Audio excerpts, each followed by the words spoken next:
yaba aho utuye, mu bo mubana ndetse n'aho ugenda. Si inshuro imwe ushobora kuba warabonye umuntu ufite amenyo asa nk'ari hejuru y'andi cyangwa se agerekanye. Mu kinyarwanda cyiza aho bavuga ngo ni amenyo y'ibihingikane. Amenyo iyo uyabonye ushobora kuba usobanukirwa neza impamvu ituma umuntu ashobora kugira amenyo ameze utyo, abandi ntibayagire cyangwa se ntunayisobanukirwe. Gusa neza hano shaka kukubwira impamvu zikomeye umuntu ashobora kugira amenyo y'ibihingikane, ukabimenya neza, kandi impamvu irenze imwe, irenze ebyiri, irenze eshatu, ukabimenya neza uko biri, utibeshye na gato ndetse nta kosa ribirimo.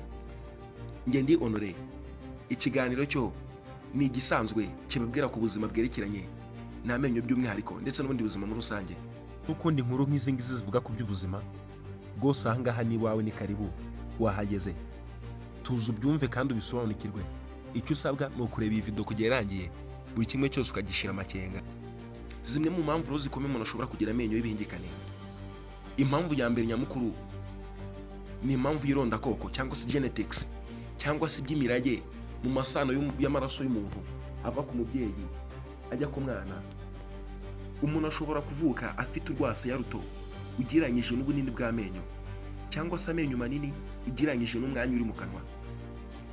Iyi ni imwe mu mpamvu rero zishobora kuba zikomeye zatuma umuntu agira amenyo agerekanye. Bishatse kuvuga yuko urwasaya rushobora kuba rwabaye rutoya, cyangwa se amenyo akaba abaye manini akaruta urwasaya umuntu afite. Ibi ngibi bishobora kuva ku mubyeyi bikajya ku mwana, bikazava ku mwana bijya ku mwana wiwe. Uretse iyo mpamvu gusa, impamvu ya kabiri, hari urwasaya ruba rutoya cyangwa se rukaba rwigenge cyangwa se rufunganye. Iyo umwanya uri mu rwasaya udahagije ngo amenyo yose abe ku murongo, amenyo ashobora gutangira kwitsindagira cyangwa se kwitsikirana cyangwa se guhagarara ahatariho. Ibishatse kuvuga yuko ayo menyo yaba yabuze umwanya ajyamo. Impamvu ya gatatu, amenyo ashobora kuba manini ugereranyije n'urwasaya. Nubwo urwasaya rwaba rufite ubunini busanzwe, ariko amenyo yo ubwayo ashobora kuba manini ntabashe kubona umwanya uhagije ngo ahagararemo.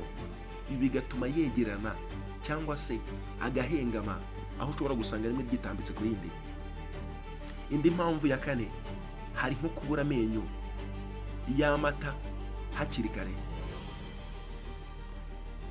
Si amenyo y'amata ahubwo ni amenyo y'amata.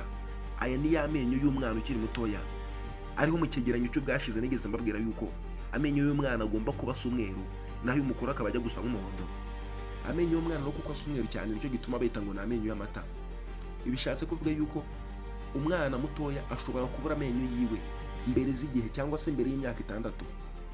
Niba buze iryinyo rero mbere z'igihe rigakuka igihe cyaryo cyari ritaragera, ibi bizatuma rero amenyo yo mu bukuru azamera agasanga nta kintu kiri muri uwo mwanya, bigatuma ashobora kujya mu mwanya utari uwayo. Amenyo y'amata afasha kubika umwanya w'amenyo azavamo.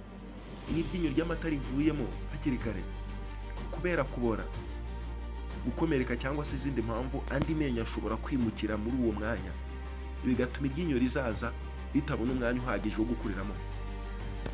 Indi mpamvu ya gatanu rero, hari impamvu aho ushobora gusanga amenyo y'amata atinda kuvamo, cyangwa se amenyo yo mu bwana agatinda gukuka se cyangwa ntakuke. Iyo amenyo y'ubwana rero atavuyemo ku gihe, amenyo ahoraho ashobora kuzamuka inyuma yayo cyangwa se akazamuka mu cyerekezo kidakwiye. Ibi byo nababwiye ubwashize rero, niba utarumva icyo cyegeranyo ubanza ujye kucyumva. Amenyo y'umwana agera igihe aba akwiriye yose kuvamo by'itegeko kandi mu buryo buri karemano. Aho avuye rero hakazamera iryinyo rihoraho se cyangwa iryinyo ryo mu bukuru, ayo bita permanent tooth. Iyo ayamenye rero aramutse aje gukura mu gihe cyayo, agasanga amenyo mu bwana ntiyavuyemo, tayari yamenye azakura inyuma yayo ngayo y'ubwana se cyangwa akure mu mwanya udakwiye. Impamvu ya gatandatu, harimo akamenyero ko kunyunyuza igikumwe igihe kirekire. Iyi mpamvu irasanzwe cyane cyane ku bana. Ntabwo ari byiza ko umwana rero akunda guhora yonka urutoki. Ibi ngibi rero cyane cyane mu bwana, gukomeza kunyunyuza igikumwe bishobora kugira ingaruka ku mikurire y'urwasaya ndetse n'imyanya y'amenyo. Impamvu muyitondere kandi muyumve neza. Impamvu ya karindwi, ururimi rusunika amenyo, tongue trussing. Iyo ururimi rusunika amenyo y'imbere kenshi bishobora kugira uruhare mu guhindura uko amenyo ahagaze mu kanwa. Bishatse kuvuga yuko umuntu ashobora kuvuka mu buryo buri kamerano bwiwe afite ururimi rusa nk'aho ari runini, cyangwa se akunda no kubikora cyane cyane iyo akiri umwana, akunda kuzunguza ururimi mu kanwa rusunika imbere. Ibi bishobora gutuma rero kuko amenyo y'umwana aba adakomeye, bishobora gutuma amenyo azahagara mu mwanya utari uwarwo kuko urwasaya ruzaba rwegeye imbere. Impamvu ya 8 harimo guhumeka ukoresheje umunwa igihe kirekire. Cyane cyane mu gihe cyo gukura, guhumeka mu kanwa bishobora kujyana n'impinduka mu mikurire y'urwasaya. Urugero nk'urwasaya rwo hejuru rufunganye bikongera ibyago byo kugira amenyo y'ibihingikane. Bishatse kuvuga yuko ku muntu ukiri muto ntabwo ari ngombwa yuko akunda kujya akoresha akanwa ahumeka, cyane cyane kuko bizabangamira urwasaya rwo hejuru, bituma amenyo ashobora gukura mu mwanya utari uwayo. Impamvu ya 9 harimo impamvu ivuga ngo iryinyo ryafashwe cyangwa se impacted tooth. Hari igihe iryinyo ritabasha kuzamuka neza kubera ko ribujijwe n'andi menyo cyangwa se igufwa kuba ryakura.